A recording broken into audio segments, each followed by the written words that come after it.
शक्ती संवाद यात्रा नेमका कशा पद्धतीनं महाराष्ट्रात प्रवास करणार आहे आणि या यात्रेचा उद्देश काय असणार? जय महाराष्ट्र. महाराष्ट्राचे लाडके मुख्यमंत्री श्री एकनाथजी शिंदेसाहेब यांच्या मार्गदर्शनानं आणि खासदार डॉक्टर श्रीकांत शिंदेसाहेब यांच्या प्रेरणेनं या दोघांच्याही परत करू लाईव्ह नाही ना. नमस्कार. जय महाराष्ट्र. छत्रपती शिवाजी महाराजांच्या संकल्पनेतलं स्वराज्य अर्थात हिंदवी स्वराज्य हिंदू तत्वाकरता एकनिष्ठतेनं काम करणारं जे स्वराज्य असेल ते निर्माण करण्याकरता महाराष्ट्राचे लाडके हिंदू धर्माभिमानी मुख्यमंत्री श्री एकनाथ शिंदेसाहेब यांच्या प्रेरणेनं तथा डॉक्टर खासदार श्रीकांत शिंदेदादा यांच्या मार्गदर्शनानं ही भक्तिशक्ती संवाद यात्रा महाराष्ट्रातल्या 6 विभागामध्ये 36 जिल्ह्यात आजपासून आज पांडुरंगाच्या दर्शनानं याची प्रारंभ झाला आहे. खरं तर लोकदैवत गोरगरिबांचा कष्टकऱ्यांचा शेतकऱ्यांचा सगळ्यांचं एक मूलस्थान दर्शनाचं श्रद्धेचं त्या पांडुरंगाच्या दर्शनाने या यात्रेचा प्रारंभ झाला आहे. साधू संतांना आपल्याकडे बोलवण्यापेक्षा आपण साधू संतांकडे जाऊन साधू संतांच्या समस्या किंवा त्यांच्या तीर्थक्षेत्राच्या अनुषंगानं जे काही आपल्याला विकास कार्य वृद्धिंगत करता येईल या न्यायानं ही भक्तिशक्ती संवाद यात्रा आहे.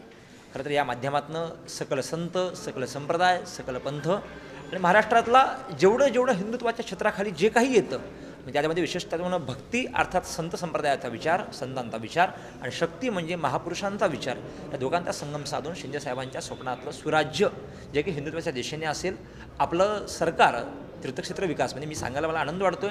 पुण्यश्लोक अहिल्यादेवी होळकरांनंतर महाराष्ट्रामध्ये मोठ्या प्रमाणात तीर्थक्षेत्रांचा विकास कोणी केला असेल किंवा त्या विचारांवरती कोणी चालत असेल तर ते एकमेव महाराष्ट्राचे लाडके मुख्यमंत्री एकनाथ शिंदेसाहेब आहेत. महाराष्ट्रातल्या कोणत्या जिल्ह्यातून कोणत्या भक्तिस्थळांना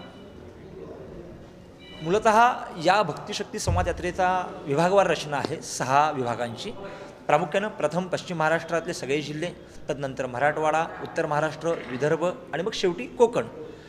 प्रत्येक जिल्ह्यातली जी काही मुख्य देवस्थानं आहेत त्यासोबतच जिथे जिथे लोकांची श्रद्धा तन्मयतेनं जोडली गेली आहे अशी सगळी देवस्थानं मग गणपती संप्रदाय आहे, वारकरी संप्रदाय आहे, जैन पंथ आहे, शीख पंथ आहे, मानवो आहेत आणि अन्य सगळेच संप्रदाय या सगळ्यांच्या तीर्थस्थानांवरती जाऊन दर्शन घेणार आहोत.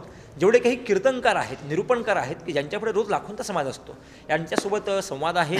जे काही शिष्टमंडळं असतील जे काही अनेक दिवस प्रलंबित विषय आहेत धर्माच्या अनुषंगानं मग गोरक्षक असतील सामाजिक कार्यकर्ते असतील सगळ्यांचा याच्यामध्ये अंतर्भाव आहे. आणि ही सगळी यात्रा जवळपास फेब्रुवारीच्या शेवटच्या अगदी 28 तारखेपर्यंत ही सुरू असणार आहे आणि हिंदुत्वाचा मूळ विचार घेऊन आम्ही चाललो आहोत. पंढरपूरमध्ये विठ्ठल रुक्मिणी मंदिर समितीवर बरेच प्रश्नचिन्ह उभे झालेले आहेत, अहवाल आलेले आहेत, त्याचे सभागृहाच्या पटलावर पण ठेवण्यात आलेले आहेत. त्याच्याबद्दल काय आपण करणार आहात का? कारण की दागिन्यांच्या बद्दल सुद्धा अहवाल आलेला आहे. जी. त्याच्याबद्दल काय? खरं तर असे अनेक प्रश्न मीही मागील काळापासून बघतोय पण तात्काळ या अनुषंगानं माझी मुख्यमंत्री महोदयांशी पण अगदी चर्चा झाली आहे. त्यांच्यापर्यंत हा सगळा अहवाल पोहोचलेला आहे आणि कालचा जर आपण दागिन्यांच्या विषय म्हटला तर त्या अनुषंगानं मंदिराचे जे कोणी प्रमुख मुख्याधिकारी आहेत त्यांनी काल त्याचा खुलासाही केला आहे. त्यांनी त्याचा अहवालही सादर केला आहे. तरीही भाविकांच्या मनात किंतु परंतु असेल तर त्याची विशेष चौकशी करण्यात येईल, विशेष पुन्हा त्याची ऑडिट करण्यात येईल. याकरता मुख्यमंत्री मोदी यांच्या माध्यमातून आपण तात्काळ ती यंत्रणा मार्गी लावूया.